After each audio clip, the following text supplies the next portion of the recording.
परंतु दोनों में डिफरेंस ये है कि डेंगू फीवर जो होता है उसमें बहुत ही हाई ग्रेड फीवर होता है, बहुत ज़्यादा माइल्जिया होता है, आंखों के पीछे माइल्जिया था, मसल्स पेन। वहीं अगर ओल्ड एज पेशेंट है या इम्यूनो कॉम्प्रोमाइज पेशेंट है या गर्भवती महिलाएं हैं या पेशेंट है जो कि कैंसर की ड्रग्स वगैरह लेते हैं, मोस्टली जो वायरल फीवर होते हैं ये कॉमनली फ्लू वायरस के द्वारा होते हैं। फ्लू वायरस या इन्फ्लुएंजा वायरस जो होता है इसका एक पैटर्न ये होता है कि नमस्कार, आप देख रहे हैं न्यूज़ 31 और मैं हूं आपके साथ पूनम। इन दिनों वायरल फीवर काफ़ी तेज़ी से बढ़ रहा है और काफ़ी दिनों तक बना रहता है, जिससे लोगों को बड़ी परेशानियां होती हैं और उनको समझ नहीं आता कि ये नॉर्मल फीवर है किसी और बीमारी का संकेत है। इसी सिलसिले में आज हम बेस अस्पताल आए हैं, तो चलिए यहीं के डॉक्टर से जानते हैं कि उनका क्या कहना है और क्या कारण है जो इतनी तेज़ी से वायरल फीवर लगातार बढ़ रहा है। अभी हमारे साथ जो मौजूद हैं वो डॉक्टर विनीता हैं, जो कि एक फिजिशियन है। मैम, बहुत बहुत स्वागत है आपका न्यूज़ 31 में। Thank you. मैम, जो वायरल फीवर है वो काफ़ी तेज़ी से इस साल फैल रहा है, तो क्या कारण लगता है जो वायरल फीवर इस बार इतनी तेज़ी से फैल रहा है? वायरल फीवर इतनी तेज़ी से फैलने का कारण मोस्टली जो चेंजिंग सीज़न होता है, ऋतु परिवर्तन का समय होता है, इस टाइम पे हमारी इम्यूनिटी भी थोड़ी कम होती है। दूसरा, डाइटरी हैबिट्स हमारी ऐसी होती है जिसकी वजह से हम ज़्यादा प्रोन हो जाते हैं इन्फेक्शंस के लिए। तो ये दो मुख्य कारण हैं जो अक्सर जो है चेंजिंग सीज़न में ही ये चीज़ें हमें ज़्यादा देखने को मिलती हैं, वायरल इलनेसेस। जैसे नॉर्मली जो वायरल फीवर हर साल होता है वो 2-4 दिन दवाई खाने के बाद ठीक हो जाता है, लेकिन इस बार ऐसा देखा गया है कि 1-2 हफ्ते भी हो जा रहे हैं, लोग दवाई खा रहे हैं पर ठीक नहीं हो पा रहा है। तो क्या कारण है इसका? मोस्टली जो वायरल फीवर होते हैं ये कॉमनली फ्लू वायरस के द्वारा होते हैं।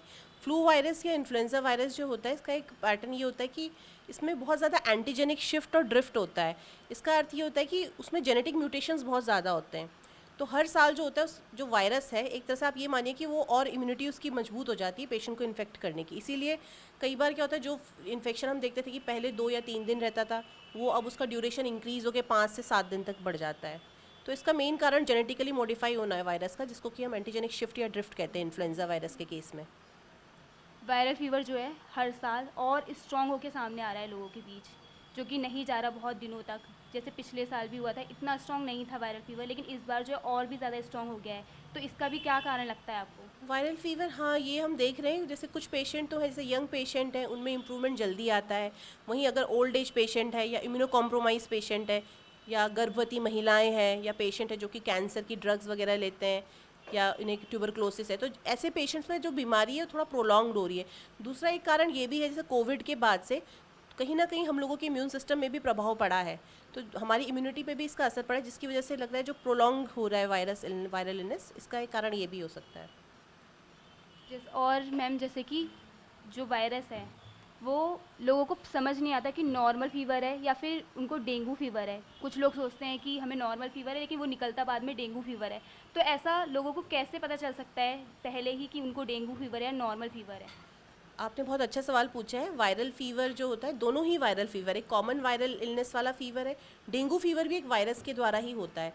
परंतु दोनों में डिफरेंस ये है कि डेंगू फीवर जो होता है उसमें बहुत ही हाई ग्रेड फीवर होता है, बहुत ज़्यादा माइल्जिया होता है, आंखों के पीछे माइल्जिया था, मसल्स पेन, आंखों के पीछे दर्द बहुत होना, है ना। और इसमें मरीज़ को बॉडी में रैश होना, जैसे कि लाल चकत्ते, धब्बे, कहीं से रक्तस्राव होना, ऐसे लक्षण आ सकते हैं जो कि नॉर्मल वायरल फीवर में नहीं देखा जाता है। तो डेंगू एक सामान्य वायरल फीवर ना होकर कभी कभी वायरल हेमरेजिक फीवर की तरह भी प्रेजेंट कर सकता है, जिसमें कि शरीर में कहीं भी दाग धब्बे चकत्ते हो सकते हैं। और अगर आपको लग रहा है 4 से 5 दिन में आपका फीवर सबसाइड नहीं कर रहा है, तो मैं ये सलाह दूंगी अस्पताल में आके अपनी प्रॉपर जांच कराएं। जिसको आप सामान्य वायरल फीवर समझ रहे हो सकता है वो डेंगू फीवर भी हो सकता है, जो कि ब्लड जांचों के द्वारा ही कंफर्म किया जा सकता है।